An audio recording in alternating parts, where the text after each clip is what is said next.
ഇന്ന് എൻ്റെ ഒരു പഴയകാല ഓർമ്മകളിലേക്കാണ് നിങ്ങളെ ഞാൻ കൊണ്ടുപോകുന്നത്. എന്താണെന്നോ, സ്കൂളിൽ പോകാൻ മടി പിടിച്ച് കൊങ്ങിണിക്കാട്ടിൽ ഒളിച്ചിരുന്ന കഥ.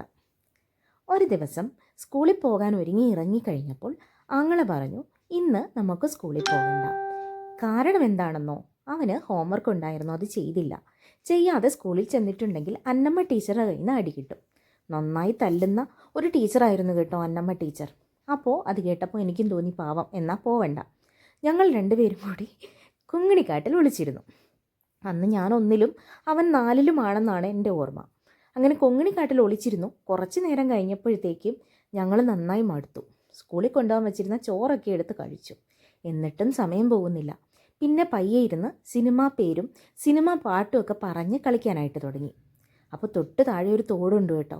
തോട്ടിൽ കുറേ ചേട്ടന്മാർ കുളിക്കാൻ വന്നിട്ടുണ്ടായിരുന്നു. അപ്പോൾ അവർ നോക്കുമ്പോൾ കാട്ടിൽ നിന്ന് അടക്കി പിടിച്ച സൗണ്ട് കേൾക്കാം. അവരാകെ പേടിച്ചു പോയി. അന്ന് കുരുമുളക് സീസണായിരുന്നു കേട്ടോ. അപ്പോൾ കുരുമുളകൊക്കെ അടിച്ചുകൊണ്ട് പോകാൻ വന്ന ഏതോ കള്ളനാണെന്ന് വിചാരിച്ചു. അങ്ങനെ ആൾക്കാരെല്ലാം കൂടി കുറേ ആൾക്കാരെയൊക്കെ കൂട്ടി പത്തലും വടിയൊക്കെ ആയിട്ട് കാട്ടിലേക്ക് കയറി വന്നു. കയറി വന്നപ്പോൾ ഉണ്ട് ഞങ്ങൾ രണ്ടുപേരും അതിനകത്തിരിക്കുവാണ്. വേഗം തന്നെ ഞങ്ങളെ പിടിച്ച് അമ്മയുടെ അടുത്ത് കൊണ്ടുപോയി. അമ്മ കുറേ തല്ലു വന്നു കേട്ടോ. കുറേന്ന് വെച്ചാൽ നന്നായിട്ട് തല്ലു വന്നു. ആങ്ങളെ ഓടിപ്പോയി, അതുകൊണ്ട് അവൻ അടിയൊന്നും കിട്ടിയില്ല. പക്ഷേ എനിക്ക് നല്ല തല്ല് കിട്ടി, ഒരുപാട് തല്ല് കേട്ടോ. അച്ഛനാണെങ്കിൽ മൾബറി കമ്പ് മാത്രം വെട്ടിയേ അടിക്കുകയുള്ളൂ. പക്ഷേ അമ്മയ്ക്ക് കയ്യിലെന്താണോ കിട്ടുന്നത് അത് വെച്ച് അമ്മ അടിക്കും. എനിക്ക് തോന്നുന്നു ഒന്ന് മടലൊക്കെ വെച്ച് എനിക്ക് അടി കിട്ടിയെന്ന്. 1ാം ക്ലാസ്സിൽ പഠിക്കുന്ന കൊച്ചാ കേട്ടോ. ഇന്നൊക്കെയാണെങ്കിൽ അത് കേസാവും. പക്ഷേ അന്നങ്ങനെയൊന്നും ഇല്ലല്ലോ, നമുക്കങ്ങനെ പ്രശ്നവും ഇല്ല കേട്ടോ. അമ്മ അങ്ങനെ മടലോ കൈക്കിട്ടി ഒക്കെ വെച്ച് എനിക്കിട്ട് അടി തന്നു. കൈ മുറിഞ്ഞു എന്നാണ് എൻ്റെ ഓർമ്മ.